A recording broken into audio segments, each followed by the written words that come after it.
The author that I want to talk about today is one that single-handedly made me change my relationship with my family, surprisingly enough, and has done so for, I'm assuming, over 800,000 people, given that's the size of his newsletter. And this was back in 2022 when I first heard of him and listened to a podcast that he was on. And I thought, this guy's someone to follow. It also helped that when I would tweet at him, he would respond. Uh, Call it parasocial, if you will. But I liked that, and I was like, this guy is it's someone to follow for me at least. I didn't subscribe to the new. Actually, that's a lie. I did. I do subscribe to the newsletter. I get those emails. I get those emails weekly. I really do. I do. But regardless, he started to change the way I think, I thought, and how I act, behave, etc. All those things. Probably one of the first non-influencers and who've influenced me in quite a while. And then I read his book. And when he talked about coming out with his book, I was like, I'm going to get it anyway. When his book launched, I was in Texas. I went to a Barnes and Nobles. I picked up the book because I wanted it immediately. I had a friend of mine whose birthday had either passed or was coming up, and so and we were working out later that day, and I ended up buying a second one because I love the thought of giving gifts to people or giving books as gifts to people. I didn't necessarily give it to him because I thought he needed to read this specific book. It was just I wanted to get him a gift. I didn't know what I could get him that he might enjoy, but I knew that if I want to read this book, he might too, and it might help him. Just like it's been helping me. So we are talking about you and I are talking about the 5 Types of Wealth by Sahil Bloom, a transformative guide to design your dream life. And this is funny. We're not even going to talk about the book yet, but if hopefully if you see the title of the video, it's going to say something like breaking down the 5 types of wealth in excruciating detail, because I'm excruciatingly detailed about this type of stuff. I kid you not. I think we've talked about Hidden Genius before. I don't like to annotate books anymore unless they're books like this, where I can actually get something out of annotating it instead of like a fantasy novel. So I annotate these books. I annotate the hell out of them. I'm out of. I'll show you guys. I ran out of the green annotation flag, and I'm basically almost out of the pink or the purple, and almost out of the yellow. I'm basically out of like depleting my ratio on these, and I still have half of the book left. So this is a part one. This is part one of breaking down the 5 types of wealth in excruciating detail. 5 Types of Wealth, written by Sahil Bloom. The way that he started this book is the exact phrase that rewired how I think about communicating with my family and talking to them. In his prologue, he starts off the book by saying, "You're going to see your parents 15 more times before they die." And he's talking about a conversation that he had with a friend. And this is what that friend had told him. And it put things into perspective for him that 15 is a low number. You might see your parents once, twice, when you go over for vacations and stuff, go over for holidays, Thanksgiving, Christmas, all that stuff, maybe once, twice a year. They have 50 more years left expected, or X amount of years left expected. You're going to see them 15 more times before they die.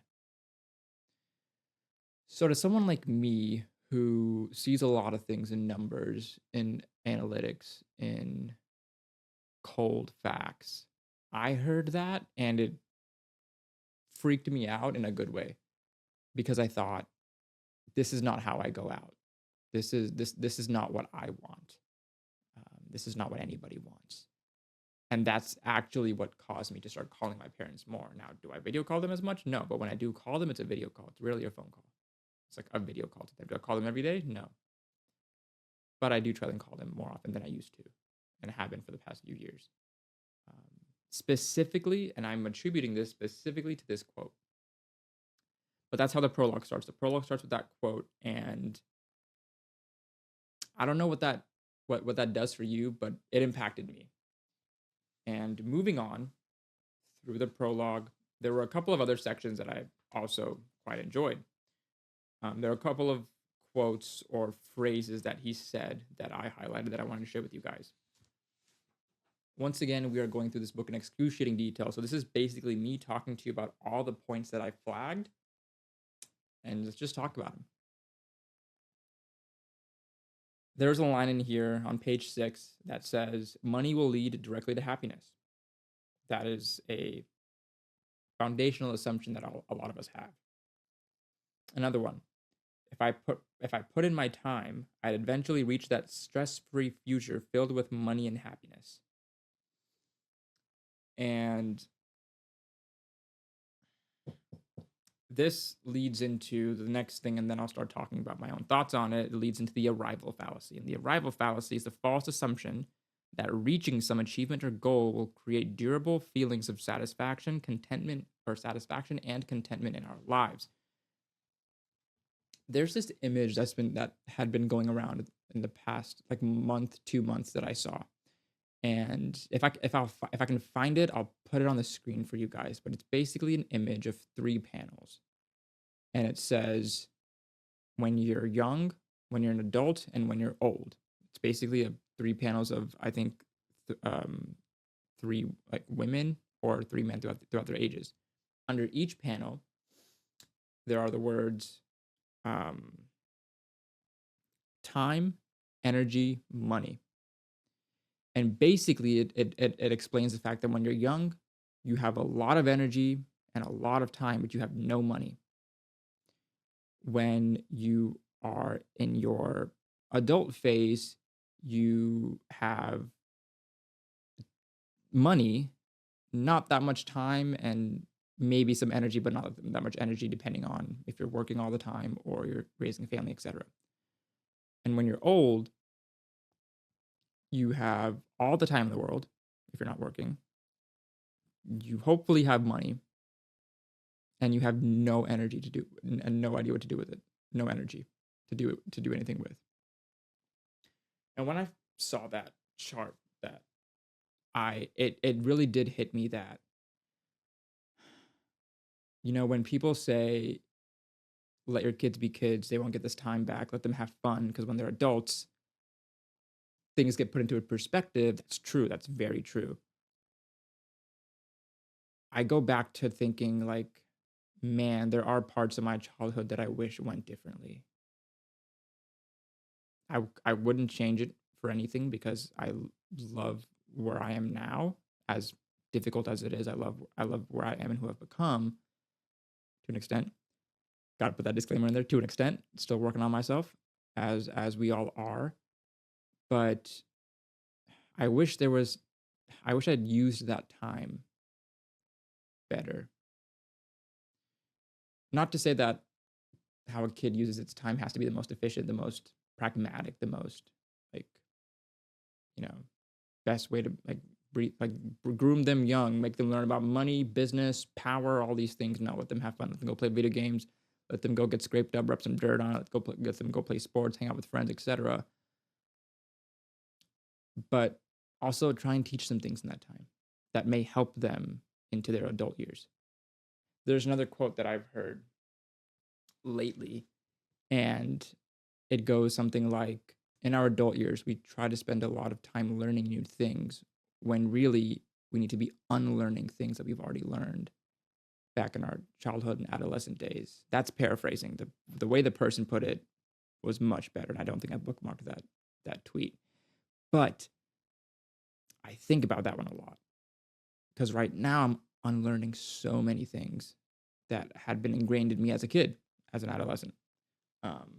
But going back to the book, this arrival fallacy is something that I struggle with, thinking that all this time that I'm putting into doing these things that I love to do is going to pay off in the future somehow. Therefore, I can neglect certain parts of my life in order to push this ahead, because the more time and the more attention and the more focus I put on this thing and remove any and all distractions, it will more easily not more easily. There's a better chance of me having the opportunity and generating the luck to make it a success, right? So that that arrival fallacy, if I just work harder, get this level of money, get this house, um, buy this thing, reach this goal, I'll be happy. And almost every single person says that the one of the biggest fallacies of life is the arrival fallacy, because you will never be happy when you hit the goal. And the happiest people are the people who are happiest along the way, regardless of if they think they'll hit the goal or not. Um, so that is the arrival fallacy. Those are my thoughts on it. Um, the scoreboard problem.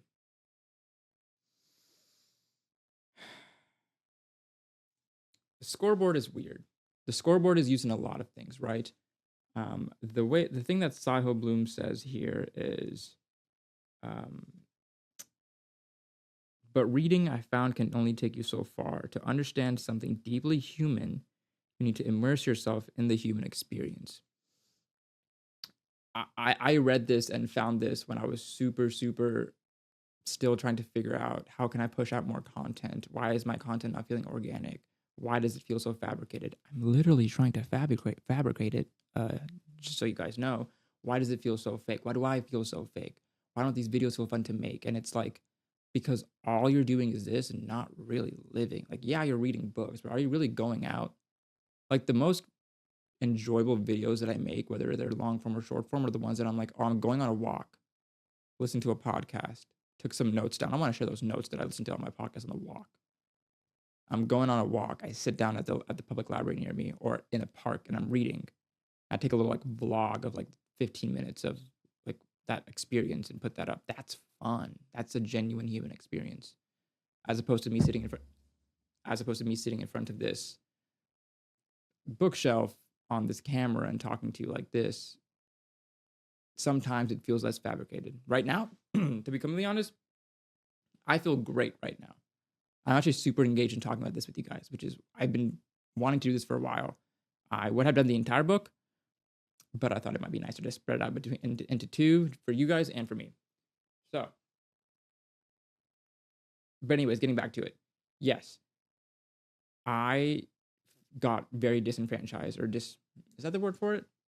I just started disliking a lot of self-help, self-improvement in air quotes books in that space because so many of them, one, have the same message, have the same stories or similar stories, just different characters, um, are all high level conceptual, none of them actionable. And after I get to reading, I'm like, I don't even know what I'm supposed to do, but I just read this book, has some cool quotes in it, but what do I get out of it, really, I liked the ones that do a little bit about here's what you can do to improve your situation, like processes, steps, actions to actually take, not just here's what I did, try it if you like. Here's what this other person did, maybe that'll work. And it's just all vague storytelling, but it's not really actionable. And I really don't like that.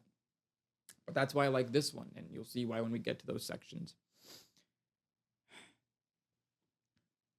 There's another quote in here that says, Sahil, he met a 46-year-old barber who told him, or I guess he asked him, what does it mean to be rich to you? How do you know when you have enough money? And he said, I can pay my bills and take my girls on 2 vacations a year. If you ask me, I'm a rich man. That was so good. That one hit me deep. That one hit me deep. Moving on. And let's get out of the prologue at some point. Yeah, let's move on to the first chapter, actually, of like designing your life, is what he calls it, right? And the first chapter has this question attached to it. It says, what advice would you give to your younger self? And I wrote down 5. And when I tell you I annotate these things, I just want to reiterate, Yeah, I have transparent sticky notes that I write things on because for some reason I will highlight a book, but I don't want to put my pen on it. I don't know what it is. Don't ask. It's just what it is, okay?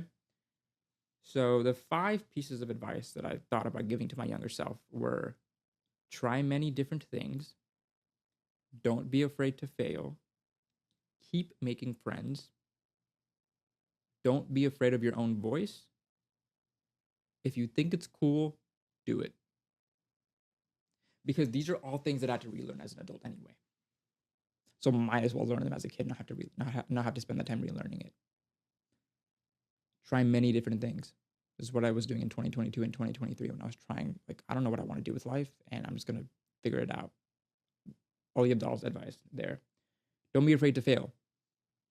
This is a hard one. This is a hard one growing up in the culture that I did, the culture that I am.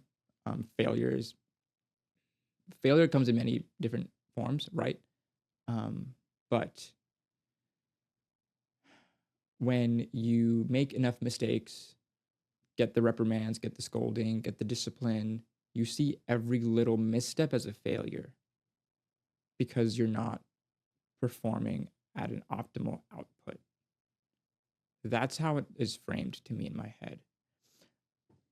When I make a mistake at work, when I make a mistake talking to my wife, when I make a mistake talking to friends, I started getting like anxiety attacks, mini anxiety attacks. But basically, I'll explain this to you guys because I think it's actually beneficial to know and for you guys to understand what your body triggers are, your body like indicators are. For me, it's heat. So my face starts heating up. My gut starts heating up. I start to get a little, but at the same time, I get body shivers. So those 2 triggers I know are anxiety and or panic because it's both of those mixed with a little bit of anticipation and not in a good way. It's anticipating the scolding, anticipating the discipline, anticipating somebody telling me you're wrong, you're bad, you're worthless, whatever it is. So that what happens. That's what happens when I fail, and I've been trying to unlearn that and accept myself as human. That as a human that makes many mistakes and will continue to make many mistakes. Some of them small and reversible, some of them larger and maybe irreversible. But I'm human, and I can only do the best that I can. That's what I'm trying to learn by don't be afraid to fail. Keep making friends. Keep making friends.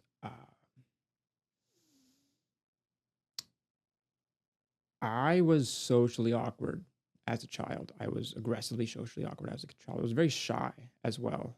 I didn't know how to converse with people properly. I still don't, to be honest. I don't know how to know how to talk to people. I didn't know how to keep a conversation going. So my most of my conversations in class and my outbursts, they're just like one-liners, which I learned. I learned like, oh, stay quiet, listen, and just pop a one-liner in every now and then, make someone laugh, and then laughter is deemed as approval for me. And if somebody's not laughing or smiling, I think they're disapproving of my conversation or my topic of choice, and then I shut down. But there was a time in there when I was pretty good at making friends because I didn't care about how I was perceived. I was just trying to be nice and friendly, basically faking it until I was able to get out of the social anxiety that I had. Um, Still now, not the best in crowds, but I feel like I can maybe hold my own a bit better. I just saw like from high school to college and college to adult life, the amount of friends you make diminish over time, obviously, because of proximity bias and um, the lack of shared experiences that you have with somebody else. And I saw that making friends was something that took a lot more effort than it did as a kid. Because I mean, as a kid, you just go to class, say hi to your person next to you, say hi to the person behind you, sitting in front of you, you ask them for a pen or pencil, boom, you're off to a wonderful friendship. You're off to an immaculate, amazing lifelong friendship. Doesn't really work that way in the workplace sometimes. You have to like figure out social cues and understand, is this person being friendly or do they not want to hang out with me? What would they like to do? Because what is there to do with somebody? Would they like the same things that I like to do? Would they like to go on a walk and just chat? What do I talk to this person about? I don't even know what they like. So What questions do I ask them to get to know them better? It's one of the topics of this book, by the way. So I lost, not lost, but I slowed down my rate of making friends, and I liked making friends. It was maybe a bit toxic in the sense that I felt my social worth was tied to the amount of friends that I have, but that was a great training ground though, and I appreciated the training ground itself. So I would still tell that little boy, keep making friends, keep trying to be nice, keep like the friends aren't as utilitarian, or friends aren't for utility. Friends are for emotions, for relationship. You don't have to provide something to get something out of somebody else, type of thing, right? You don't have to have something to give to get in order to get their friendship. You don't have to give them something, you know what I mean? I would tell them that. Don't be afraid of your own voice. I was a quiet person, and then when I hit puberty, my voice deepened. I got loud. And people didn't like that. People didn't like that I got loud. My household was especially a quieter household, so I couldn't really be as loud, and I just got used to being quiet. I also, coupled with stuttering and stammering, not knowing what to say, and now my voice naturally I can project it. I can naturally project my voice pretty well. Um, but because the amount of time that I spent with a quiet voice, it makes people think I'm yelling or I'm just being like a bit too much, quote unquote. That's just naturally my can be decently loud and booming. And along the way, um, younger me was a bit afraid of his own voice and said, it's not that valuable. I'll stay quiet. When he should have spoken up a little bit more. The more you say things, the more you think things, the more you share with people, you get their feedback, you get their thoughts, the more you collaborate, you have new experiences. It all comes from using your own voice. I didn't have one. Therefore, I didn't have my own thoughts to share. I didn't have my own opinions to share. I just didn't. If you think it's cool, do it.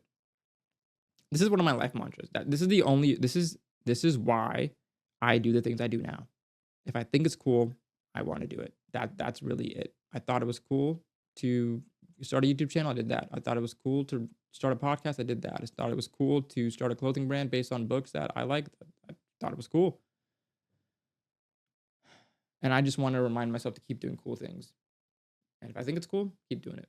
If I don't think it's cool anymore, don't have to do it. So that was the advice I'd give to my younger self.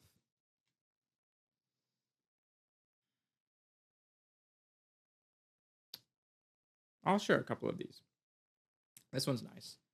So Sahil Bloom, at a point in time, had asked all of the elderly people around him. He basically asked a ton of 90-year-olds, asked them, what did you know at 90 that you wish you'd known at 30? And I highlighted a lot of them that I wanted. I'll just run through the quotes with you. We won't really talk about all of them, but I think they're nice to hear. And I'll pause in between to let it sink in. Never fear sadness, as it tends to sit right next to love. Never raise your voice, except at a ball game. Find dear friends and celebrate them, for the richness of being human is in feeling loved and loving back. Treat your body like a house you have to live in for another 70 years. If something has a minor issue, repair it. Minor issues become major issues over time. This applies equally to love, friendships, health, and home. Tell your partner you love them every night before falling asleep. Someday you'll find the other side of the bed empty and you will wish you could tell them. When in doubt, love. The world can always use more love.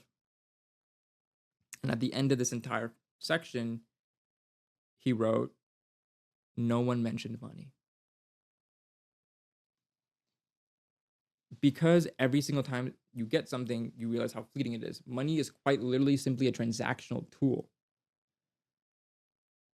And it's subjective. Like, its value is subjective, its size is subjective, its, use is subjective, etc. Like it's so volatile. But what's not volatile, as volatile, are relationships. The people you spend time with, the relationships you the relationships you cultivate. Those aren't as volatile and don't have to be as volatile as money. That's what I got from that. There was one thing in here that they said though: tell your partner you love them every night before falling asleep. Someday you'll find the other side of the bed empty, and you'll wish you could tell them. Before I even read this, was my policy with my wife. I make it a point before we go to bed every night to tell her good night. I love you. Sweet dreams. Every night. Even if we had an argument, still do that. Even if we had a little spat, still do that. There's times when I'm working late and she goes to bed early, that I'll come in her half day sleep, she does the same. She'll like lean over and just like, okay, good night, love you, and then just goes to bed. And then I get to say the same thing before she goes to work. I like to walk her out the door, tell her bye, love you, drive safe. And there were a couple of times when she would go to work without even waking me up in the morning if it was too early. If she'd go to work at like 5:30 a.m., brother, I'm sleeping. If she went to work at 5:30 a.m., I would, when she got home after doing that a couple of days, I was like, can you please wake me up in the morning before you leave? And she's like, well, I don't want to wake you up and like ruin your sleep. I was like, no, no, no, no, no, no. That's not more important. That's not the most important thing right here. The most important thing is for me to make sure I see you before you leave for work. And I get to say goodbye, love you, drive safe. That's the most important thing for me. And that's what I try to do. So I love that one.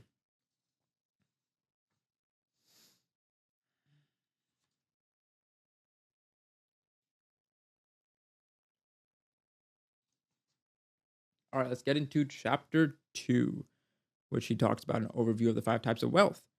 And I like learning new things, but what I like learning more is things that I've heard that I didn't understand, that I was too lazy or just didn't feel like learning at the time and looking up to see what it meant. I like learning those things. There's a couple of those throughout this session. This one is called a Pyrrhic victory. So a Pyrrhic victory refers to the victory won at such a steep cost to the victor that it feels like a defeat. Basically, it's talking about the story of King Pyrrhus,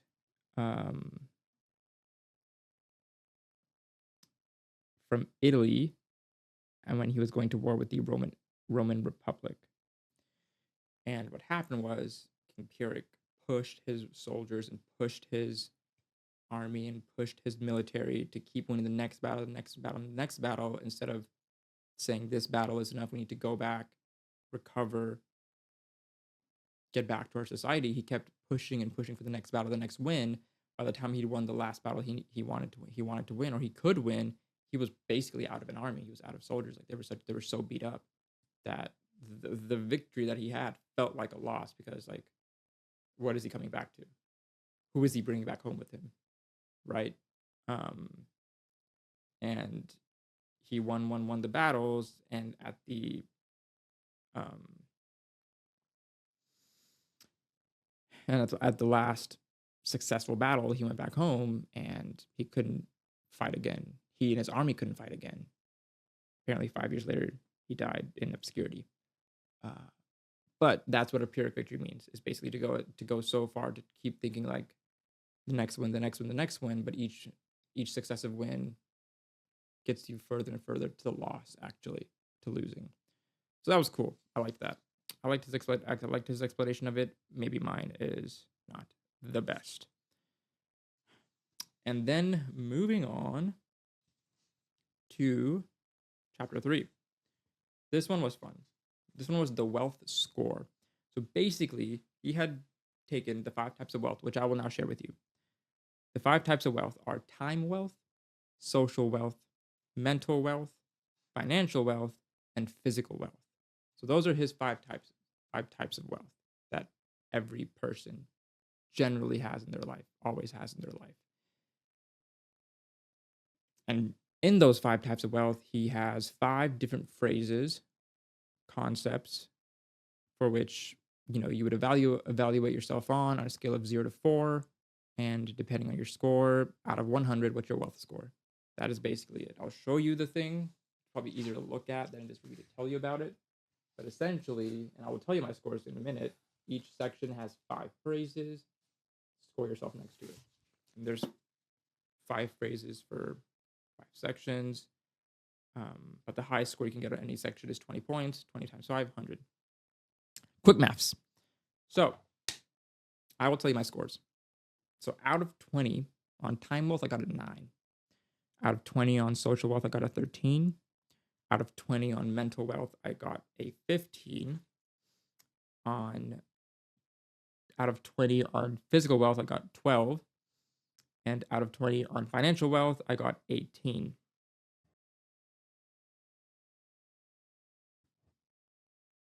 So my total score was 67. Right kicking the nuts for an Indian. 67. Couldn't get 68, huh? But basically, these are all self-evaluations, and so I had to be honest with myself. Realistically, where am I? You know what I mean? What I really loved was his pie chart he put in there, and I'll show you guys a pie chart. I love this thing. So I basically took my transparent sticky notes and just circled in or shaded in like at what portion of each pie piece am I filling. Not a lot, to be honest, not a lot. And honestly, it does make sense that financial wealth is my highest number, given that it is more or less the thing that I've prioritized in the past few years. And the thing that is the lowest is my time wealth, given that as obsessed as I am about time, as micromanagey and just obsessed that I am over time, I don't use it well at all. Not in the slightest, actually. Not even zero. So that was my time wealth score. That was my time wealth pie chart. And let's move on to the one thing out of this book that I still can't figure out, and that's the life razor. In the study of philosophy, the term razor denotes any principle that allows you to quickly remove unlikely explanations or avoid unnecessary steps.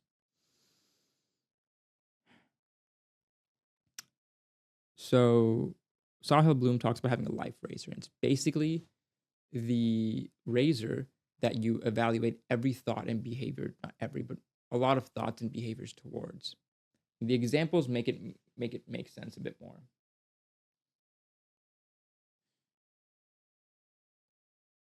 And he calls this life razor, right? Where is it? Yeah. We talked about Mark Randolph's life, right? Mark Randolph is the co-founder and first CEO of Netflix. As you can see, Netflix is very successful. He was very successful. He was having issues with his family because at one point,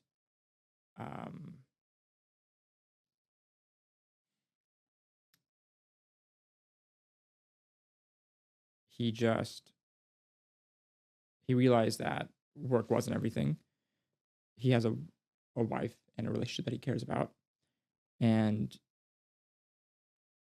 he had this quote: "For over 30 years, I had a hard cutoff on Tuesdays. Rain or shine, I left at exactly 5 p.m. and spent the evening with my wife. We would go to a movie, have dinner, or just go window shopping downtown together." And so his life razor basically was, I will never miss a Tuesday dinner. And so then he evaluates decisions on it. Like, would doing this right now make me miss my Tuesday dinner? Not doing it. Would this right now not make me miss my Tuesday dinner? Could I get it done? Would this affect my Tuesday dinner? No. Okay, cool. You might do that. So the life razor is a single statement that would define your presence in the current season of life. The powerful life razor has 3 core characteristics. It's controllable, ripple creating, and identity defining. For Sahil Bloom, his is, I will coach my son's sports teams. Controllable. I am in control of making the time to coach my son's sports teams. I can take the actions necessary to have freedom to participate in these activities and to be the type of father who he is excited to have around him as a coach. Ripple creating. By taking these actions and making this commitment, I will show my son the value I place on a relationship. He will feel empowered by the support. My wife will see my dedication to our son and family and strengthen her dedication to us. My team and business partners will see my family priorities and feel encouraged to establish their own personal priorities, which will make them focused and loyal. Identity defining. I'm the type of person who coaches my son's sports teams. So he was basically giving all these stories and all this insight and trying to help you figure out, what is your life razor? And when I read this, I was being very honest with myself, and I'm very honest now because I read this section a month ago, 2 months ago actually, and I wrote down life razor. I'm afraid of making one, knowing that historically I am not a man of my word, and I underlined that. That was a hard pill to swallow when I wrote that down because I had to be honest with myself. Arish, you don't keep promises to yourself or to other people, but mainly to yourself. You don't keep the promises to yourself. What's making a life razor going to do for you right now? You're just going to break that promise anyway, and then you're going to beat yourself up even more when that doesn't go well anyway. Man, I had this life razor and I still can't even stick to it. Arish, you're a piece of shit. Those are the thoughts that would go through my head if I did that. So I said, don't even try and make one right now. Think about it. I think about the life razor actually pretty often. Think about, oh, would this be my life razor? Would this be my life razor? Would this be my life razor? I've actually thought about one. Can't say publicly, but would this be my life razor? And I come back to the idea that if something was to be my life razor, it would feel right in the moment. And I wouldn't never let that go. But nothing's felt right. So I'm just going to wait. I'm just going to wait for the time and then see what happens. Chapter 5, The True North, Climbing the Right Mountain. And so on page 48, there's a section that he calls the dimmer switch, avoiding the on-off trap. And it leads to something I was talking about earlier, right? When the arrival fallacy basically makes you think, if I just focus on this thing and achieve this level of success and money and everything else can go to hell for a while, I will then be able to bring everything else into what I've created and what I've achieved, and then I'll be happy. No, you flip the switches on and off. Let's try dimming them a little bit. Okay, this season of life, I have to work a lot. I'm going to be spending more time at work or even at home on my laptop working. What's more important to me in this time, right? What's the most important thing this time? It is my financial wealth, maybe my time wealth, but my mental wealth, my social wealth, and my physical wealth might be deteriorating. The goal is to not turn them off. The goal is to dim them. What actions can I do that will maintain those things during this time of increased output into time wealth and financial wealth? That can look like, hey, I can't go out with the friends often, but let me pick specific times when I can go out with them to make sure that I'm still letting them know that they're important to me and they're important to me in my life. And then I'll go back to my hole and keep working. I know I can't hit the gym 5 days a week. Let me hit the gym 2 days a week, full body workouts. And I know I can't cook. I might have to eat out. Let me just make better eating out choices to keep my physical wealth in check. Mental wealth. I'm working a lot. I barely get time to sleep. But I know that, certain things are important. I need to get at least 6 hours of sleep a night. If I miss that, I can't miss 2 days in a row. Things like that, right? So that's basically trying to dim the switch, trying to keep things going at a lower output while other things at a higher output are at a higher output. And he goes into examples of like different seasons of your life when one might be harder than the other and how to go about doing that. Basically, what I just told you. Um, what else? What else? Page 52. Hmm. He had this question, and it said, "Who are the boat anchors in life?" Boat anchors are people who hold you back from your potential. They literally create a drag on your life. Boat anchors are people who belittle, put down, and diminish your accomplishments, laugh at your ambition, and tell you to be more realistic, harm the quality of environment through negativity and pessimism, and make you feel bad by consistently showing off what they have. You want to know what I wrote next to that? Here, take a look. I can't see that. Take a look. Myself, question mark. Am I my own boat anchor? A self-reflective moment. Trying to think, like, am I taking actions that are crippling my own potential and figuring out why? What actions? Where? How? When? All of the W's. And how can I fix that? But the first thing is knowing it and being aware of it, right? So that was a little self-reflection for me. Am I my own boat anchor? But I think it is important to figure out who or what are the boat anchors in your life. And if you can't reel the boat anchor back up and keep moving, take your flame blade and cut the chain off, leave the anchor where it is, and your boat can keep going. That's what you want to do. That's what I think you should do. That's what I think you. This is not Sahil Bloom saying it. This is Arish. This is Encho Arish saying it. I think you should do that. All right. So the first section that he talks about in the book is time wealth, right? Now we're actually getting into the different types of wealth and what I'll be summarizing for you guys and going through in excruciating detail. Except for time wealth, because I basically put here saying skipping time wealth for now. I'll come back to it later. Because it was at the time when I was reading this, I could tell my focus was slipping, and I was like, I will come back to this when I'm sitting focused and ready to listen, understand, learn, highlight, retain, and not just read through like another fantasy book. So we skipped that. And we moved on instead to start with social wealth. And the big question in social wealth is who will be sitting in the front row at your funeral? That's a bit morbid.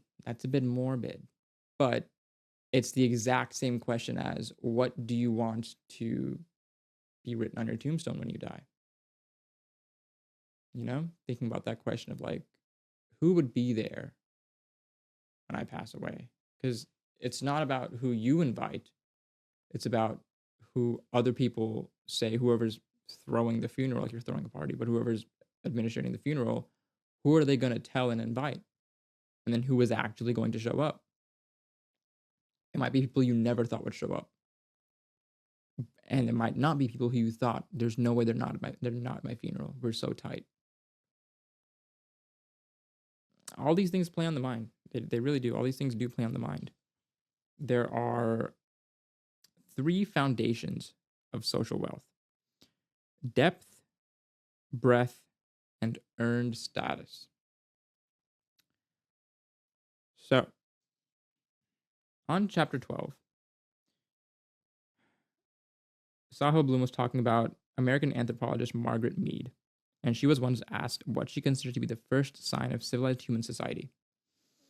And maybe the more general or the easy answers would have been when we first created tools, or when the Industrial Revolution happened, or when we first created certain types of technology that benefited life, etc. She said the first sign of human civilization was a healed, broken femur, because a healed femur indicated that the individual had been cared for, which implied a change from the usual immediate survival thinking of humans up until that time. So instead of thinking from a survival, we thought about cure, we thought about collective, we thought about rehabilitation, etc. That was interesting. Basically saying that humans are a social creature, right? We can't as easily, generally, cut off an arm to save the body. We try to save the arm as well. We try to save all body parts. and try to go together. So he said a very simple phrase: you are social because you are human, and you are human because you are social. And I agree with that. All the times that I thought that I wasn't social and I'm better off doing things alone and people don't really care about me and I should just try things on my own, I don't need anybody's help. Every single one of those thoughts kept getting debunked, debased, punched in the face by the fact that when I join the call with the homies, they're like, "Oh, Arch, what's going on?" Sometimes, or when I get in the call and they're playing a game, I'm like, "Can I hop in?" Like, "Yeah, come in, come through." Or when they're trying to figure out a new game, like, "Arch, you want to buy this game and play with us?" Like actually wanting to spend time with me. Or people texting me when I don't text them, asking how I'm doing. Let's get on a call, let's chat. Or when I ask someone for help and they help without any sort of compensation required, whether it's monetary or not. When I realized that the result I wanted, I could get it faster, better, and with more enjoyment if I did it with people than I did by myself. So humans are a social creature. Humans are a social creature, and we need to accept that and lean into that. Lean into being social. Don't shy away from it. If you feel like that's you, don't shy away from it just because life up until this point may not have been the nicest. Maybe you get rejected more than you think or more than you'd like actually, and you think, I'm just not. Just being social isn't for me. Let me just recede back into my shell. No, keep trying. Keep trying. There are people out there that I think would love to be friends with you, would love to help you, would love to collaborate with you, would love to know you. Humans are a social creature. Lean into that. That is my message there.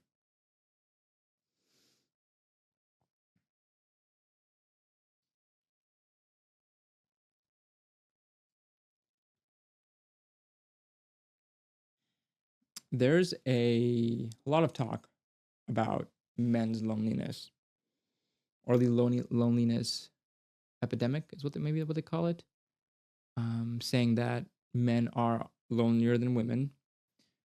The suicide rates of men are higher than women on average, though the isolated incidents that appear in front of us may show something different.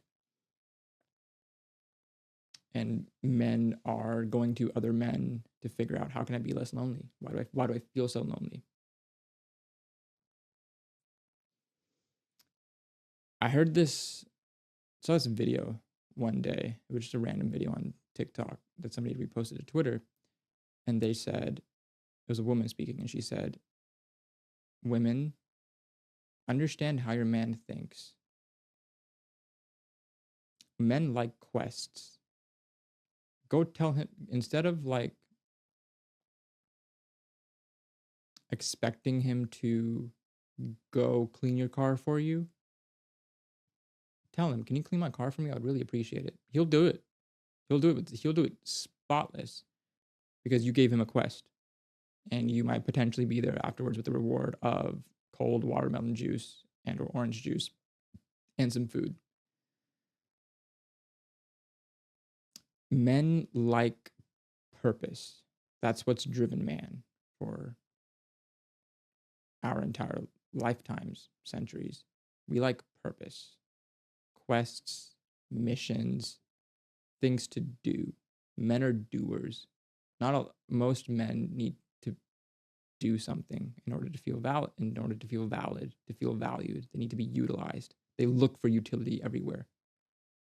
How is this how is this utility to me, and how can I be utility to you? So right now, there's a shockingly large amount of men who feel who feel like there's zero utility of their life. They feel like their life has no purpose there because there's no way for them to utilize themselves to either better themselves, better their family, better society, etc. They feel like they have no value. As soon as a man feels like he has no value, that is like the danger point, that it's right there. It's really hard to get back from. Because up until that point, you could keep convincing yourself, I have value, I have value, I have value. Maybe you can see value in places. I have value to this person, I have value to this company, I have value to this society, I have value to this neighborhood, I have value to my church, I have value to um, my partner, my kids, whatever it is. But as soon as he feels like he has no value, like once that sinks in, it's really hard to go back. It is really hard to go back. I wish I had statistics for you guys because I would share them, and I don't at this point, but I will share them in a later video about the statistics around this because it is shocking and scary. And this is not to say that there aren't issues with women and non-binary individuals, but I'm just talking about what's happening to men right now. And there's a lot of loneliness in men because they don't work on their social wealth, and they can't, and they keep getting put down, and their social wealth is not expanding. That is why.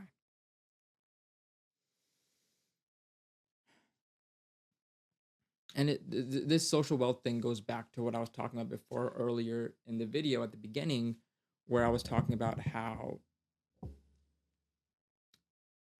you spend all your time chasing like success and working hard and putting your head down and ignoring everything else, ignoring all distractions. You miss out on social wealth. You turn it off. You miss out on these relationships, and then they leave, and then you look up and wonder, why am I alone? Well, I wasn't there. I was focused on something else. And maybe when somebody needed me, I wasn't there. And now I have no one. Or I have less than I had before.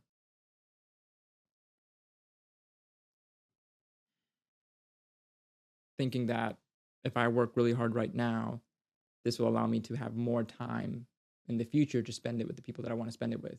But what happens in the future is you spend all that time and don't manage your relationships. And that leads to you maybe having more time in the future, but no one to spend it with. And that is very scary. That is a very scary prospect.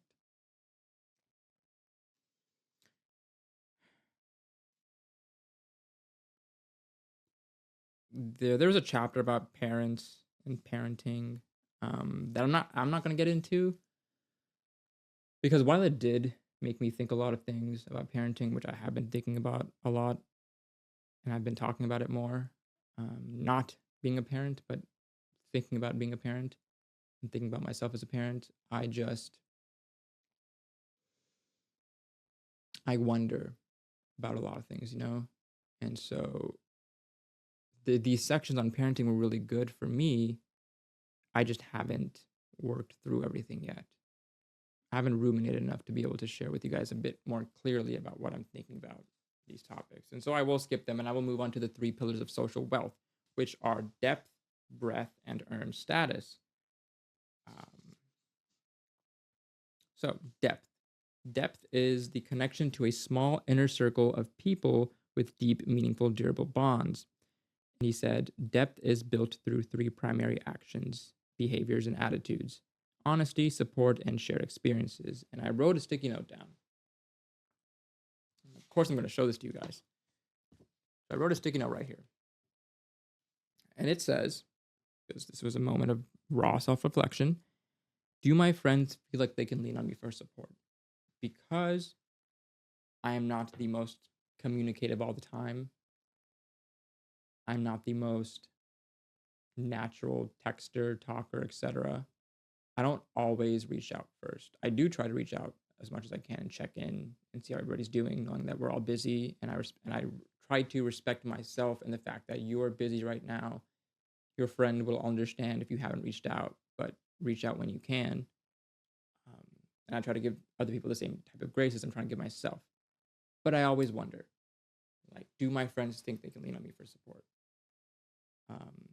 It's an insecurity, a slight one, but I just try to manage my relationship as I can.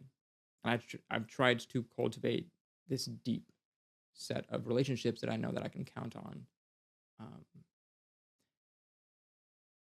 And I just try to make sure that they know that they can count on me in the same way.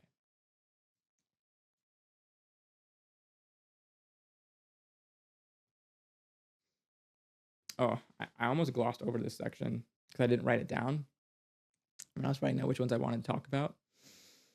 And I'm glad I went back into the book and was like flipping through all the pages to talk about this stuff because this one's good. I'm not going to read it all, but basically, it was Sahil Bloom talking about how, you know, deep relationships don't come out immediately. It takes time and years for something to blossom into a deep relationship.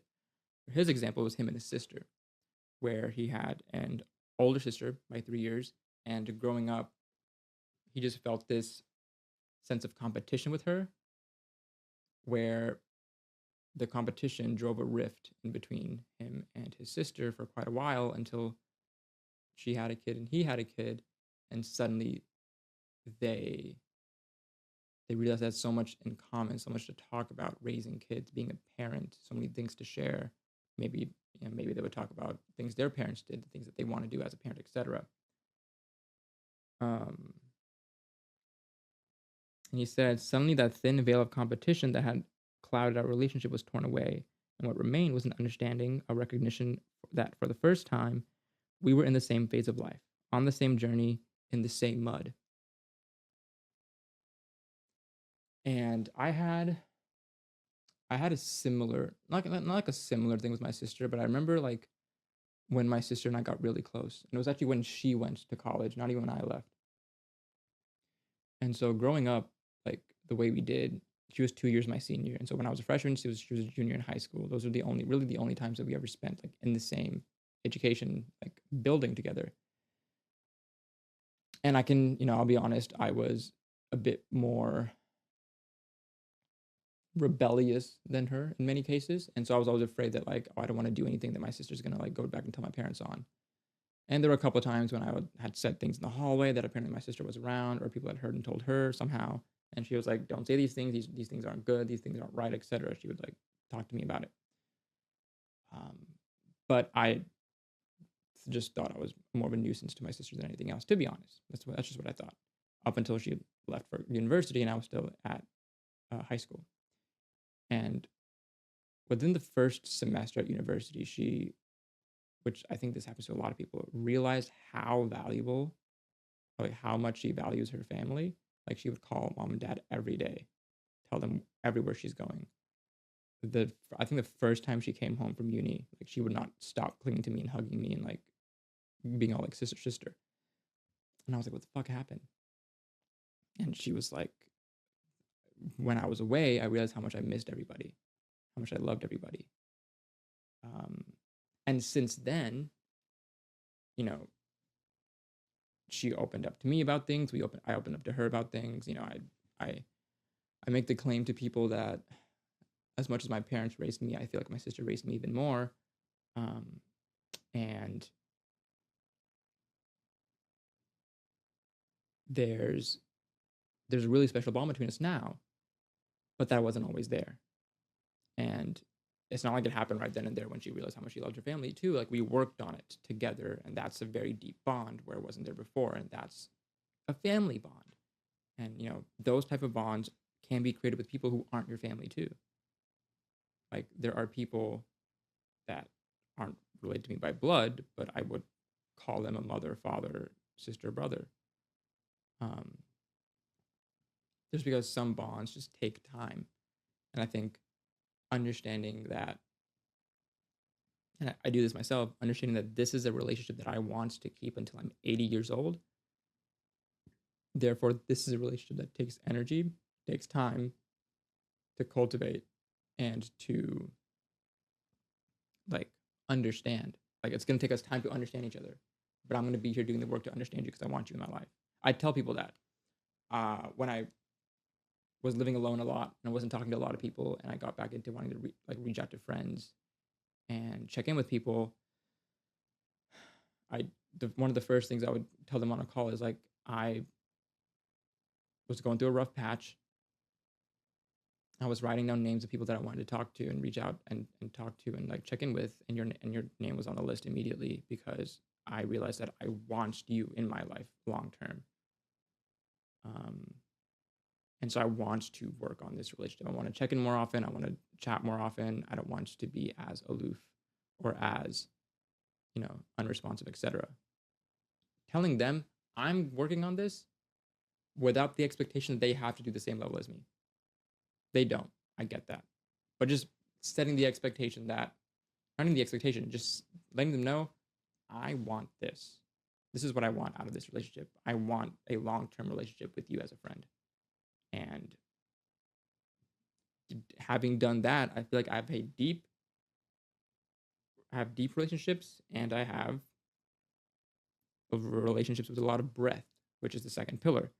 I was really trying to get that segue, and I didn't land it great. The ride was a little bumpy, but we got to the destination.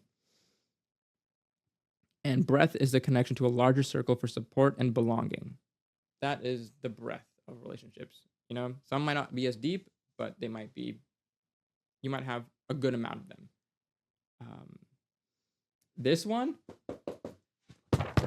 This quote, I think I would put on a t-shirt. It says, "You are a status-seeking animal, and there's nothing wrong with that." When I read that, and I highlighted that in orange, because I realized as I was annotating these things, orange was for the ones that really hit me deep. You are a status-seeking animal, and there's nothing wrong with that. Because for the longest amount of time, certain cultures, they drill into you, be invisible, don't bring attention to yourself, go under the radar, just be one of the people. You don't want to bring attention to yourself. Other cultures say, be on top, be out there, let people know who you are, get in the spotlight, fight for the spotlight, let people know who you are.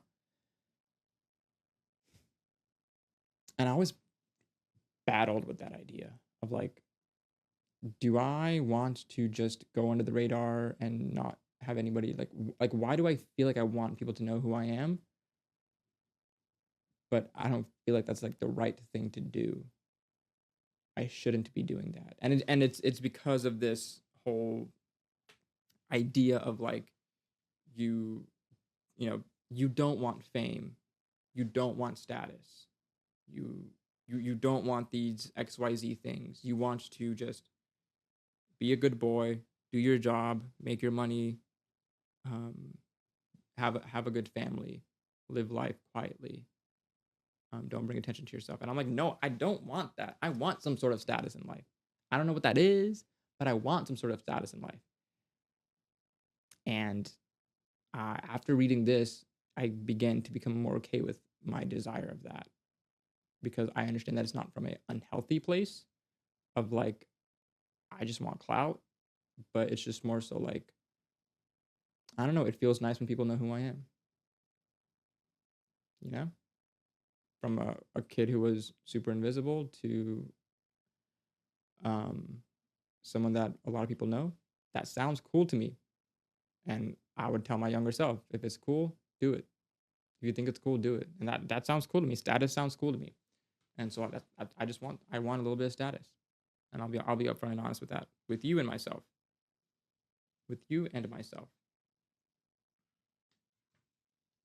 So the next chapter is the Social Wealth Guide, which is systems for success. And in here, he talks about like there's like different little mini short sections, which are like 10 proven systems for building social wealth. And there's a really nice one that's like a list of 31. A list of 31 social wealth hacks I wish I knew at 22. But I will let you read this section because I genuinely don't know which ones really stayed with me because I didn't highlight them, and I don't think reading this on the podcast with you guys is going to be as beneficial for you guys, But I found a lot of these little mini sections not the best for me, to be honest. But I am trying to find the one that I did enjoy. I should have written down the page number. Did I not? I didn't write down the page number. Oh wait, I actually did. Yes. How to make conversation. The 4 principles of a master conversationalist. This one is probably a chapter I will go back to again and again and again because this is a skill that I generally want to work on, given how difficult and strained I feel like I get in conversations and how it's made me hate small talk. And people have a different like take on small talk. Some people hate small talk and embrace the fact that they hate it and they don't try to do it. Some people actually love small talk because they see small talk as little bits of connection over time that can lead to a bigger connection, a bigger conversation. But some people are like, I just don't like small talk because it feels repetitive, mundane, boring, and it feels like neither party is present. They're just doing things out of formality and obligation. Um, when I join my work meetings and I ask them like, "How was your weekend? How was your break? How's your day been? You had a good day? Got any meetings today?" That kind of stuff, right? It's like I actually don't really care. You know what I care about? I care about what are you most excited about right now, personally or professionally. I care about what is the most interesting thing you've read or learned recently. I care about if you had an entire day to yourself with zero responsibilities, how would you spend it? That is what I care about. That is not something I can ask my colleagues in a meeting right before we talk about business. I can't, and I wish I could. And I'm sure I could if I actually went to happy hours and went to like so these social events that I keep avoiding going to. But that's neither here nor there. How do you escape or unwind? Um, are you a loud listener? Can I ask you guys that? Are you a loud listener? Do you not know what that means? Were you not listening to what I said? Were you loud listening to what I said? Hmm. Look at you. Proved my exact point. And I didn't have to I didn't have to say anything. I said a lot of things actually. So a loud listener is somebody um also by the way, I'm lying to you. That is not what a loud listener is. A loud listener is somebody who is showing that they're listening to you in different ways. Verbally, it might be like, yeah, right. Bro, yes. Keep talking, keep it coming. You're so right. Bro, I'm saying, like those are verbal loud listening expressions, basically letting the person you're talking to know that I'm engaged in this conversation. Let's continue. Please continue. They are different. Okay. They are different than damn. That's insane. Interesting. I use interesting and damn, and that's insane a lot. And I've said this before to people, and they actually have called me out on it now because I'll say interesting. They're like, "You're not engaged, are you?" I was like, "Damn, you caught me." Because I'll say interesting as like a filler, like, "Oh, cool." Like instead of "Oh, cool," I say interesting, and then we change topics or we move on. Um, just because I don't know what to say. It's like the thing that I say when I don't know what to say. That's what interesting is. Damn, and that's insane are the things that I say when I'm like, I don't really care. Respectfully, I don't really care. Um, I'm trying to get better at that. I'm trying to get better at that because I've noticed and I understand that quite a few times I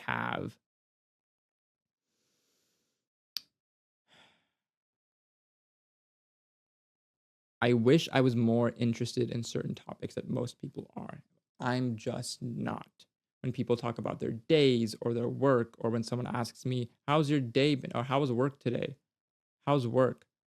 Hate that question. I know that there are people out there like me, which is why I feel so validated to say this. I hate how's work because they're not talking about the podcast.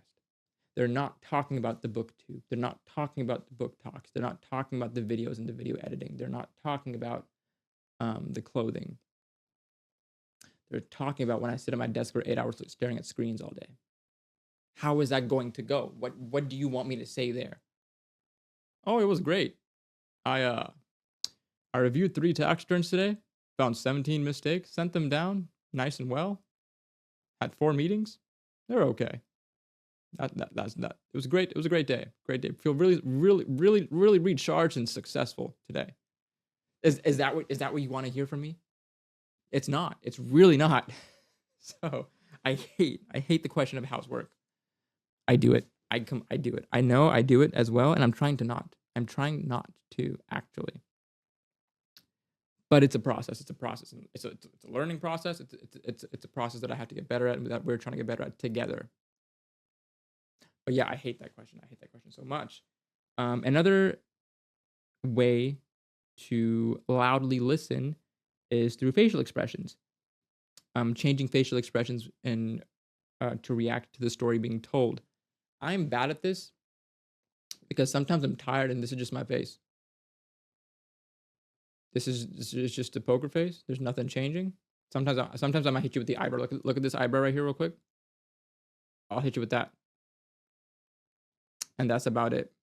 Just because I get too tired to change facial expressions on my face. That's tiring. That's muscle that you are using, that I'm using, that I'm tired of using. So I just don't sometimes. But I have friends who are like, that Chris Tucker meme with that other guy, and I don't know who that other guy is, and when they're like, damn, like that is what I think is like a loud listening expression. You're like, YouTube expressions, hmm, hmm, like that, right?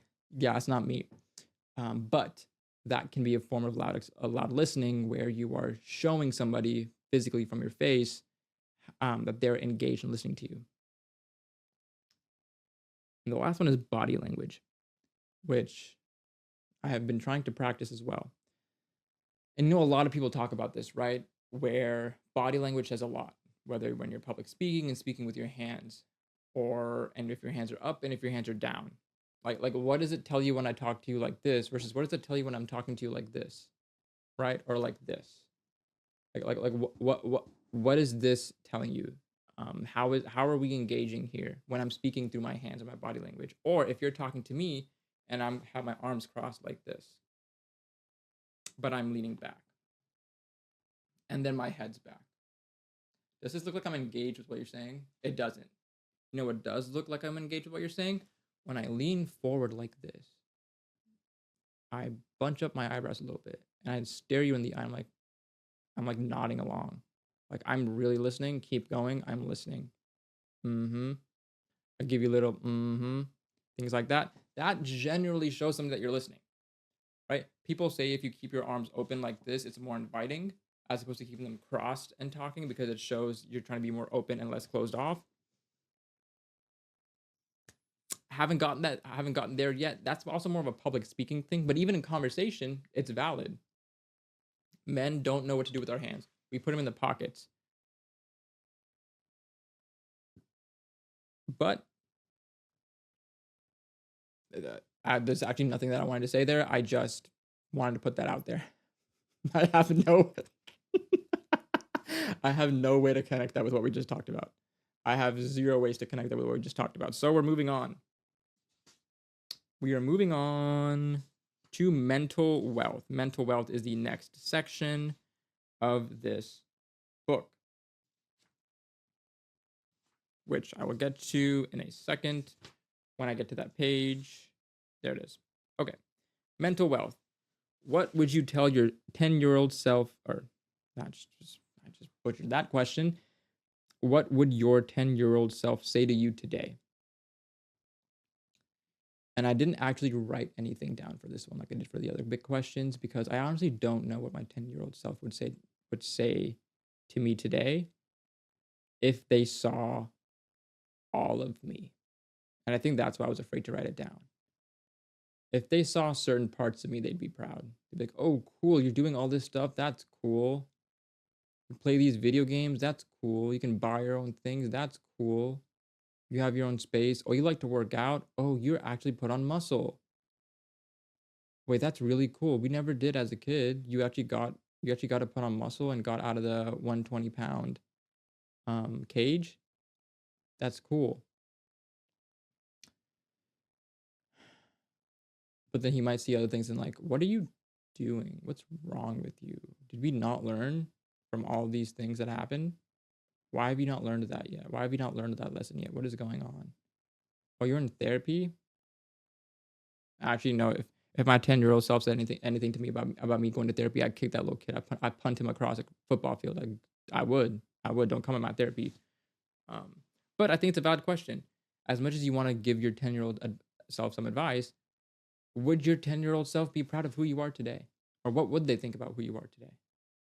Does that have any bearing on what you and what you think and how you feel? Because I think that's also a valid question, right? What would your 10-year-old self say to you today, and would that have any effect on you actually? Because I myself included am nothing like I was when I was 10 years old. Therefore, and not to say that I hated myself when I was a kid. Some people might have hated themselves when they were kids and or adolescents and grew to love themselves later on in life. Um, I was pretty fine, but I don't know if I would care that much about what my 10-year-old self thought about me in many cases. In some cases, actually. Maybe like less than I care to admit, but like I don't know if I would care.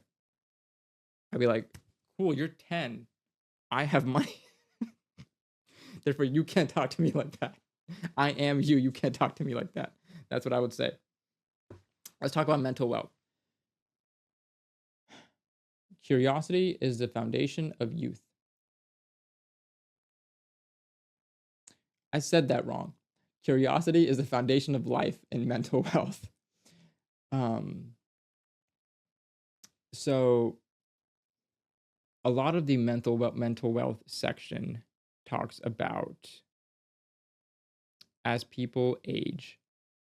A lot of how you age has to do with how your brain ages. And some of the most healthy people as they age are the people who retain their sense of curiosity. That curiosity doesn't dim. They see things sometimes with a childlike wonder, or sometimes with a sophisticated wonder, but they still wonder about things. They think, what is that? Why is that? How is that? What is this? How is this? Why is this? They have a curiosity about the world that makes them want to know more. It makes them like actually think instead of just accepting things as face value as this is how it is and have no curiosity to think outside of that. Um, and like I feel like the most successful people are the most curious because they look for things. They're almost proactive with their curiosity. They don't wait for things to come to them. They look for things. And that's success in any way, right? A successful relationship with your partner could be you looking for things in a relationship, like, what are some things that we can go out for a date today that's different from what we did last week? What's a new place that we can go to vacation that we haven't been, but maybe they haven't thought of it yet? But this would be a nice like hidden gem area that we would both enjoy. Instead of waiting for that to come to them, they were curious about it and they went to it. Same thing at work or your business or hitting the gym even, right? Like my curiosity with like working out and training came with calisthenics of like, how the fuck do you get a muscle up, bro? I was hitting pull-ups, I was hitting straight bar dips, I was hitting weighted pull-ups, I was hitting weighted straight bar dips, and I could not get that muscle up. Shout out to that one YouTube video though that told me that it's not about pulling up, it's about pulling around. That just unlocked it for me. But there's a type of curiosity there that is necessary, and I think for success.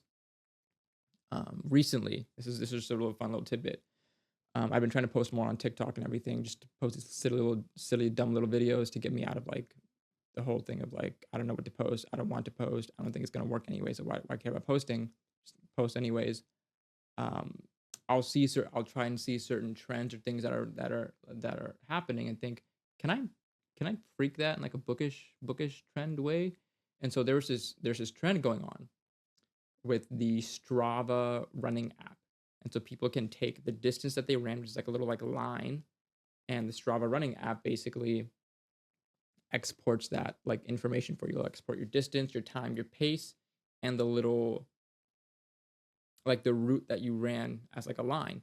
And so people are doing this like little edit where they're like running, and then at some point it's a specific song as well, and at some point in the song it's a freeze frame. It shows that like that those stats from Strava, and it's like the Strava trend. And I was like, I can freak that to be bookish. which I did, which I think was cool. And it didn't get that much love, but I was more happy with the fact that I had a curiosity about an idea and that I went through with it instead of thinking, nah, I don't run, so this trend isn't for me. Let me go find something that's for me. I was like, no, I'm curious. Like, how do they do this? How does this work? Can I do it myself? Can I do it in my own way? And the fifth thing is always like, will people like it? And I don't know if they did or not, but I had fun making it at that point, and it didn't matter if people liked it, you know? So mental wealth is a lot about curiosity. And he tells the story of Siddhartha Gautama, who was the Buddha. He talks about the concept of dharma, talks about the Buddhist eightfold path, which is split into three categories: wisdom, ethical conduct, and mental discipline. It's a lot of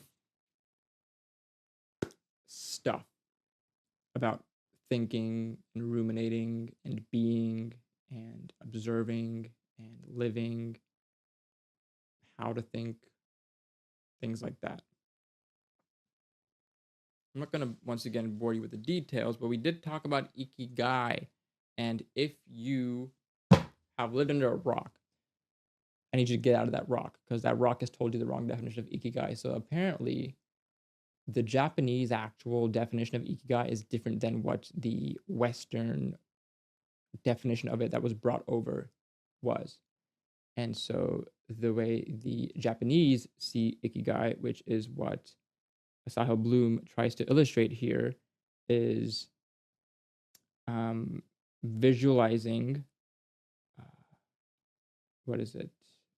Life's worth in as what you love, what you're good at, what the world needs, and what you can be paid for.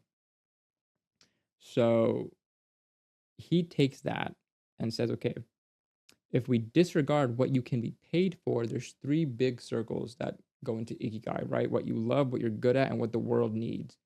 And he kind of walks you through um, analyzing this for yourself. Like, write down on a piece of paper, write down what you love as a header, and write down everything that you love, what you are good at as a header, and write down everything that you are good at, what the world needs. Write that down. I think that's the hardest one for me because the way that I grew up felt so like closed and bubbled and everything. I didn't really have a worldview as a child, where I think a lot of people may have, or at least had gotten started with it. I didn't really have a worldview. My worldview really started in college, and then expanded as I graduated and started in the workforce. And so I'm still trying to figure out, what does the world need from me? Like, what does the world need? But more so, what does the world need from me? Because like, there's a lot of people in this world. The world doesn't need me in astrophysics.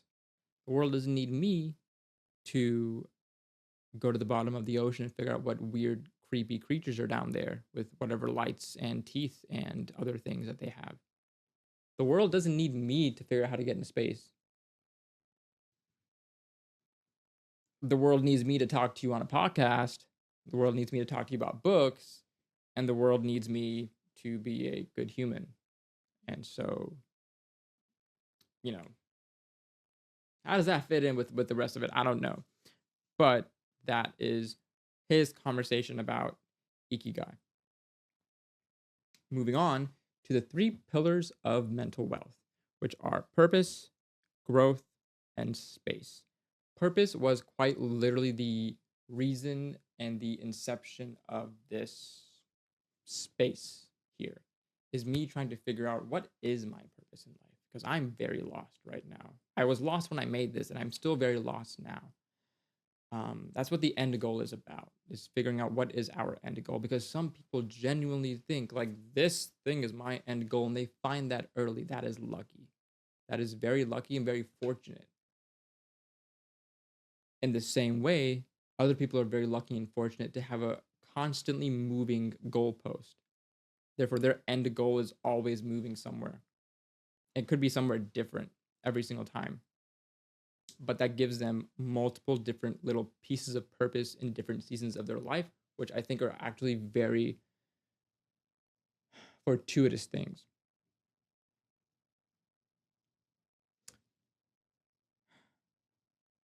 So, purpose, in Sahil Bloom's definition, is the clarity of defining your unique vision and focus that creates meaning and aligns short and long-term decision making, the unwillingness to live someone else's life. Growth is the hunger to progress and change, driven by an understanding of the dynamic potential of your intelligence, ability, and character. And space. The creation of stillness, solitude, excuse me, the creation of stillness and solitude to think, reset, wrestle with questions, and recharge. The ability and willingness to listen to your inner voice. So purpose is basically, trying to figure out like what is it, like what are you here to do? What are you here for? What do you think you're here for? What did you beat out millions of other DNA white-tailed cells? What did you beat them out to do here? I sometimes think purpose can be intrinsic, an intrinsic choice. I also understand that sometimes you don't know your purpose until something happens in life that you had no control of, but like that canon event is the event that gives you your purpose. And I, as much as I try to kind of figure out what my purpose is for myself and try and fabricate for myself, I'm leaning towards letting life tell me what it thinks my purpose is, and then I will tell it to fuck off. That is what I'm leaning towards right now. But I do like that Sahil Bloom says this. Your purpose does not need to be related to your career. In fact, among the over 100 readers I surveyed who self identified as having strong clarity of purpose, less than 20% said that the work they were doing for primary employment was their purpose. Because increasingly, in this current phase of society, work is only a way to get money. Now, there are a lot more people who have made their passions into their primary source of income, but most people in the workforce aren't doing that. They've been told and taught and brought up with the sense that if you go to school, get a degree, get a good job, start a family, buy a house, go take cookies over to your neighbor, raise your family, etc., you can live a good life. And so you go do your 9 to 5, you come home, and that's what life is about. Life is about what happens when you come home. Now, a lot of people are like, no, actually, I want life to be more about that. I don't want to miss out. I don't want to lose 10 hours of my day not achieving my purpose. Some people are okay with that. Some people are 100% okay with going to the 9 to 5, coming home and saying, my life's purpose is to raise these kids right here. I love that for you. I do. But listen to some of these examples that he's saying. A mid-40s married male had a passion project mentoring local at-risk youth. The opportunity to be the positive force that he felt was missing from his childhood was a powerful driver.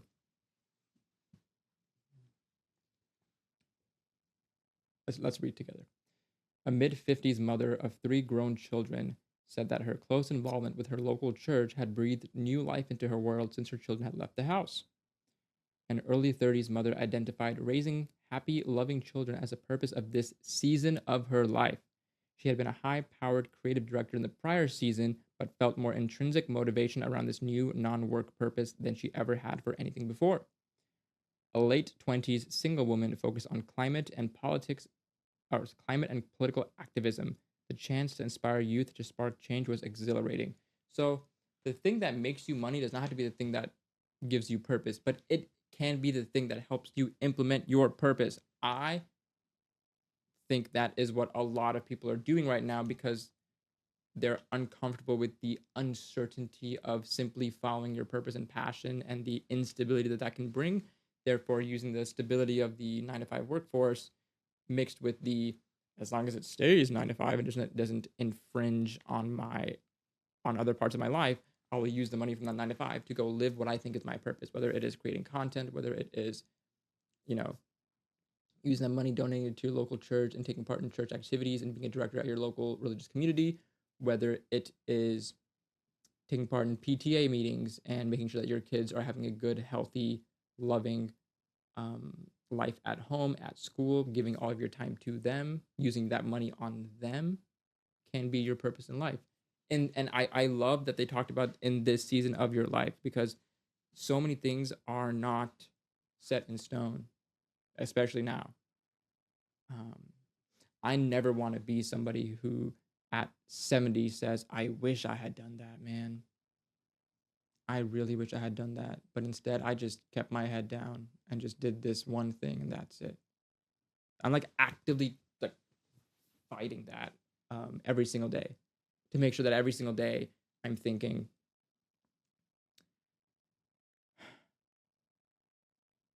would my 70-year-old self be like, I don't really have any regrets right now, because everything that I wanted to do, I at least tried to do it to the best of my ability.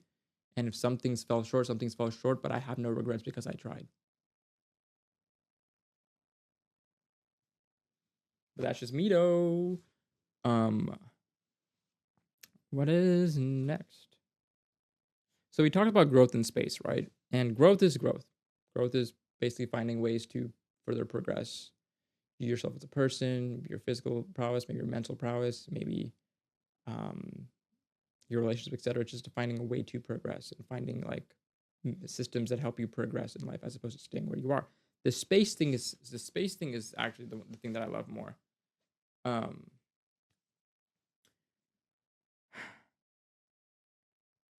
Space is what we in society need the most right now, because with social media and everything at our fingertips, everything moving so fast, what it's doing is taking a society that once received 8 hours of content in a day. In 8 hours in a day, they have received 8 hours worth of information and content in 5 minutes. What do you do for the rest of the 7 hours and 55 minutes of that time that you were supposed to spend on that piece of information and content, right? And so, because we are getting so much in our faces, in our ears, in our eyes, and everything, at some point we have to be able to put that away so that this brain up here can actually think, sift through the noise. There's so much noise being thrown at you, but if you don't create spaces to let yourself filter, sift, detach, and self reflect, you will do what I do, which is you wake up lost on what to do in the day and you go to bed thinking, I don't know what happened today. Like it feels like I didn't live at all sometimes in a day because I'm like, I don't know what happened. You wake up, you look at your phone, and the next thing you know, you're when you put your phone down, it's the end of the day. I know I worked during the day. I know I went to the gym during the day. I know I had dinner with my wife. I'm pretty sure. I'm pretty sure we were watching Suits at that point. Um, I don't remember anything about the day though, because there was so much noise being thrown back and forth and moving from the phone to then the computer for work and then to the TV and then to the podcast, and I'm always keeping something in my ears. I'm always listening to something, always watching something, always being on hurts, dude. Always being on hurts. My boy Canvas made a joke about it today when we were on call. He was like, "Yeah, end show is always on 25/8," and I'm like, "It feels like that, and it feels like I have to be like that." um, to get what I want out of myself. Not even out of other people, out of myself. That's just my defense mechanism right now. Actually, it's my combat mechanism against my defense mechanism of how lazy I am and how unproductive I can be. But that's neither here nor there. We were talking about space. And space is essentially creating an environment or putting yourself in an environment that allows you to think, reset, um, wrestle with any big ideas that are going on in your life. Think about the future in an unbiased, unnoisy way with some clarity and some focus. That is what space is there for. Space is actually very important. Space is probably the most important part of the day. This is why people who meditate daily say they meditate daily, because the best thing that you can do for your brain is to turn everything off and be in silence, be in calm, be in serenity, and just be like, okay, what's going on up here? Because there's no way you're fixing and reorganizing what's going on up here if you keep adding to the mess, right? Sometimes you just gotta like remove the mess and just look at this thing. That's space. To me, that is space. One of the questions on the mental wealth guide for one of the 5 phrases is actually um, embracing a childlike curiosity. And if you know anything about me, I'm a fucking juvenile, anyways. Okay, so I embrace the fuck out of my childlike curiosity to the point where sometimes I'm like, I'll tell my wife certain things, and she's like look at me like tilt her head sideways, and I'm like, I thought that was interesting. I thought that was funny, making certain dad jokes here and there. Um, we got a couple of new flowers. She wanted some sunflowers, and so we bought a couple of sunflowers at the shop or at the store. But I saw some Kaya lilies, and I was like, "Ooh, these are actually pretty. Can we get these too?" Um, I love looking at my Kaya lilies.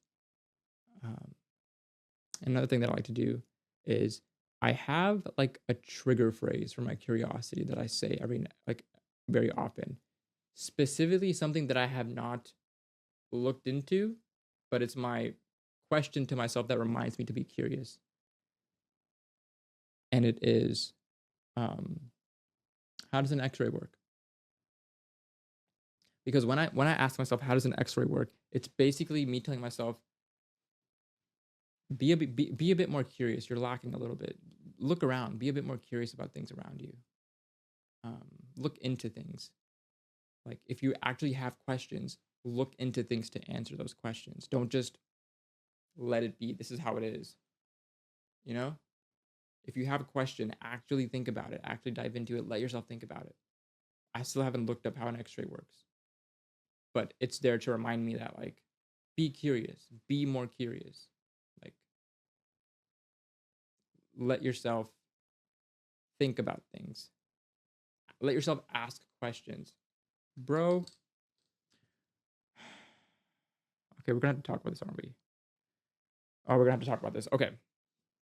So growing up, the smartest person in my life was my father. Because his brain was a fucking computer. It was a circuit board. It was so fast. And while I knew he was well intentioned, it had the wrong effect on me. When I would ask him, what does this mean? Or how does this work? There were a good amount of times when he would say, go look it up. And his intent was, go look it up, learn about it yourself, type in the questions you want to know, figure it out, instead of just asking one question and expecting all the answers to be given to you. But I realized that I would ask those questions out loud as opposed to typing them out is because I like to sate my curiosity through conversation. That's why I love podcasts. Like something about somebody saying something does initially spark a higher level of curiosity and engages me a little bit more than uh, reading it or looking at it. And so what I realized was I wish he had looked it up with me and we had talked about it together and we had conversations about it. And I maybe I wish I would have felt like I could ask why a little bit more. You know how a lot of kids will be like, why? And then you answer, then they're like, why? And then you answer, and they're like, why? And when you answer, that's actually an amazing thing.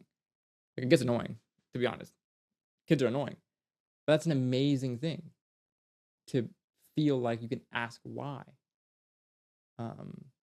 And there were times when I felt like when I felt like I couldn't. And that started to bury questions, bury curiosities in the education system. I have talked about it every single time, and I will keep bringing it up. I hate the education system specifically because it does not reward curiosity. It rewards conformity. And you don't get to ask all the questions that you need to ask in order to understand the thing. And so when you're in class, I found myself thinking, what questions can I ask that would maybe benefit other people too and not just me? Because if everybody knows something and you don't know it, you're the person who asked the dumb question. And till this day we'll get interns and we'll get associates, and the directors and managers and management don't do it, but new people coming in will always say, this might be a dumb question, but sorry, this might be I know this is a silly question, but I always iterate to my staff and anybody who I work with, like, there's no dumb questions when it comes to me. I have definitely asked the same question you have now at least 4 times more than you think you will ever ask in your life. There are no dumb questions. And the only way for you to understand is by you asking. And if you forgot, say that. That's okay. Hey, I know we talked about this before. I can't recall it right now. Can you help me out? That I think is such a like lost art of asking questions, because it relates to the mental wealth guide. It relates to the curiosity, right? Because there's no way that you are not asking questions, not asking yourself questions, and asking the world questions, and you're figuring out what your purpose is in life. There's no way you're not asking yourself questions and figuring out, how can I grow? How can I be better today? How can I grow? There's no way you're getting into that space to breathe, think, ruminate, and there aren't questions being asked. Like, questions literally drive the world forward. If you're not asking yourself questions, I think you're not living to the fullest potential that you can.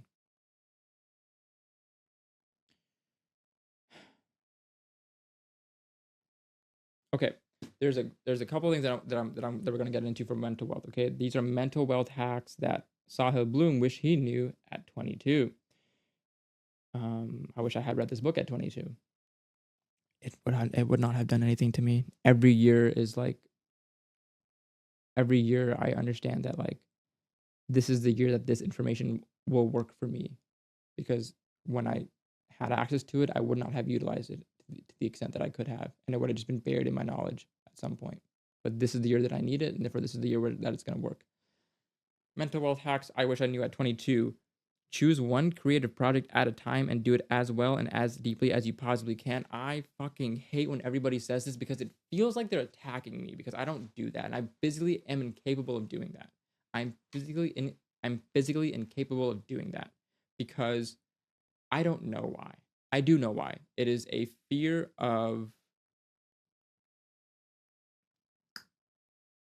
a fear of the sunk cost fallacy, or the sunk, not the fallacy, but a fear of the sunk cost, that I put all this time into it and I'm just going to be leaving it there, and I don't get to use it in any way. Therefore, if I've started, I have to continue doing it in some form or fashion. But it also makes it to where I'm hesitant to start new things now, because I've tried and stopped so many things in the past that I'm like, these are the things that I want to do, and I just keep doing them. Because if I try to do new things that I'm doing have to leave, because I've already over allocated all of my time and mental energy and focus and all that stuff. So that is a phrase that haunts me until the day I get over it. When you are trying to learn something new, attempt to teach it to a friend or a family member. That's not much else to say there, but I like to reiterate. I do think it's always a good point to reiterate that teaching is one of the best forms of learning. And teaching it to someone who doesn't know is the best form of learning what you do and do not know. Because if you're not able to break things down into the simplest form, you don't know it as deeply as you think you know it, or you don't understand it as well as you think you understand it. Take yourself out alone for a meal once a month. I like this. I wish that, well, and I guess people are understanding this now, but growing up there was a stigma around doing things alone. It meant you were alone, you're a loser, you're lonely. Um, Going to the movies, going to get ice cream, going shopping, you know, I think people get around it by bringing something with them to do, like um, on their laptop or on their phone or with a book in their hand, so that people don't think I'm sitting here alone. I'm not sitting here alone. I'm just doing something by myself, and that's different than being here alone because I'm on my laptop working, and that's important. Or I'm in this book reading, therefore I'm not really alone. Or I'm on my phone. And it doesn't really matter actually because I'm just distracting myself from the entire world. I like personally whenever I'm going places alone, I usually do like put podcast or music in my ear, but I'll just keep my phone in my pocket and I'll just like look around and I will just like let my eyes wander because it's a way to one stop touching my phone when I'm in lines and like when I'm alone.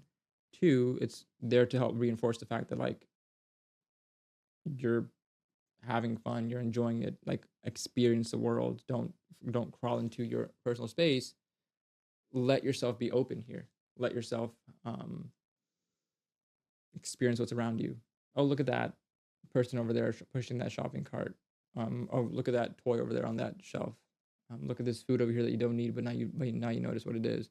Look at these clothes over here. Here's what the new clothes they have in fashion, or that they're selling right now. Oh, here's the price of these things that they have right now.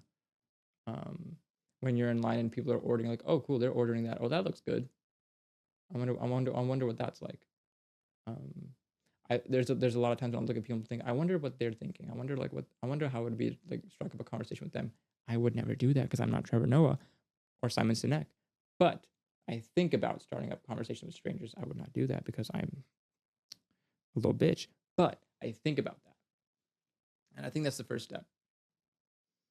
But I do personally love taking myself out alone places. I and I initially did it out of necessity because I basically didn't want to feel like I needed people to do anything in life. I was very much the solopreneur mindset of I can just do it by myself because I don't need anybody else to do these things.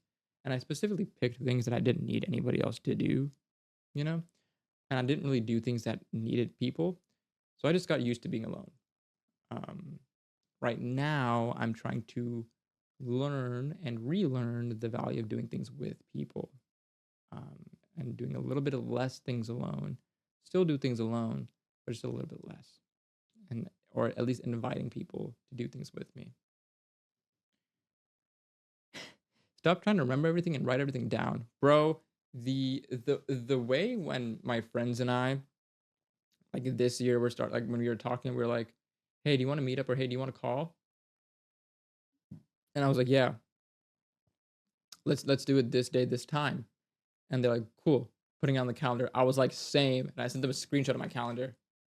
And they're like, bro, the calendar is fucking life. And it is, because at this point in life, when you have so many things going on, that you cannot remember everything. You literally cannot remember everything.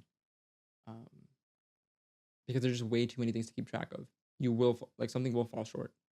And so writing things down that you want to remember, wants to know, wants to look back to, wants to revisit is a great way of not relying on something as fickle as memory, um, and rely on something as that more permanent, like paper and pens. Mm. Um, there is one more thing, two more things actually. You know how I told you that I like learning? Um, I like figuring out things that I should have figured out earlier, but I didn't because I was lazy. One of them is this thing called the Socratic method, right? So the Socratic method, where is it? Is this it? Yes. The Socratic method is a type of like learning method that basically goes like you start with open-ended questions, you propose ideas based on those questions, probe these ideas with progressive questioning, repeat until the best ideas are developed.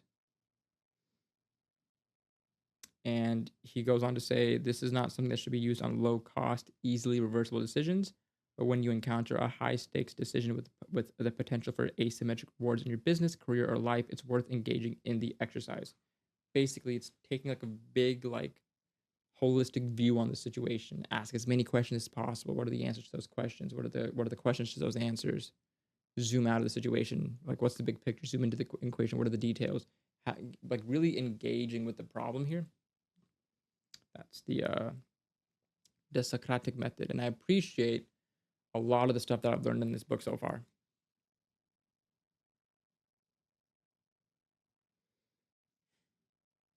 And that is where I'm going to leave you guys today.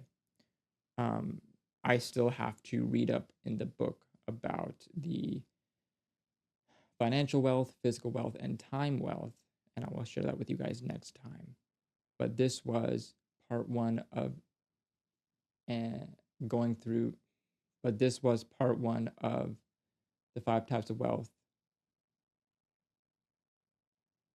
I butchered that outro like literally twice, and legit, Mr. Editor, sir, you can leave those in, because if people know me, they know that I butcher things. This is the end of breaking down the 5 types of wealth in excruciating detail, part 1. I really enjoyed this. I thoroughly enjoyed this, and I hope you guys did too. If you're listening this to the end, if you are listening to the end, I appreciate you so much. I hope you got something out of this. I would really recommend reading the book. I think, like, I'm very, very selective on the books that I read when it comes to nonfiction, um, life, life type books.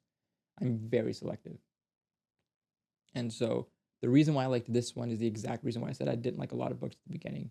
This one gives you so many actionable steps, quite literally so many answers and actionable steps to put into practice the things this book says to put into practice. It isn't just say put these things into practice in vague ways. It is literally a guide. When I got this from Sahil Bloom and I tagged him in it on Instagram, he said, "Do you want the guide that goes along with it?" It's a 40-page paper guide to print out, to take notes, and all the exercises that he talks about in here are in that 40-page thing. Only reason that I didn't print it out is because I didn't want to spend I didn't want to print out 40 pages, but um, I was like, I'm not trying to do homework while I read a book, but I think it's worth it. I think for a lot of people, it's worth it. Either you listen to it in an audiobook, read it on the physical copy and take notes. And if you're listening to an audiobook, you're going through the 40-page guide and jotting down things, notes, insights, exercises, etc. It's all very helpful. But I think this is a really good book.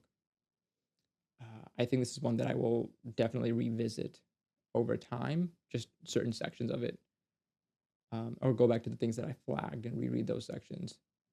Same thing that I do with Hidden Genius. I think this is a very valuable piece of work that Sahil Bloom has put into this. And I don't want to understate that. I think this is a very valuable book for me. Maybe it'll be the same thing for you. If you guys listen to this far, I appreciate you. If you don't mind, I would love it if you would leave a like on the video, if you would subscribe. If you are listening to this and you're new to the channel, there are no monetized things in this community, in this space as of now, or planned to. I'm just asking, if you think somebody would like this video, consider sending it to them, sharing it on your socials or whatever. If you think it's worth it, I would appreciate that. That helps me out a lot. If you have any thoughts, feel free to comment them down below or DM me separately. My socials are always linked below. Feel free to connect with me, ask me any questions that you have. Feel free to want to bounce off ideas, thoughts, etc. Have a great rest of the day when you're listening to this. I'll see you guys next time. Take it easy. Peace. Wow, Steven, good luck editing all that. Really, it might just be easier to put in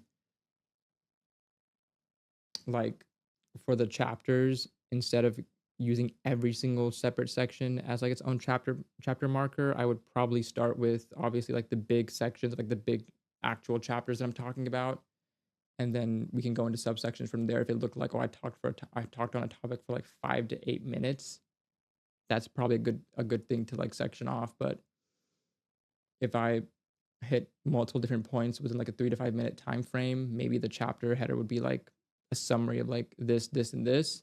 That might be easier.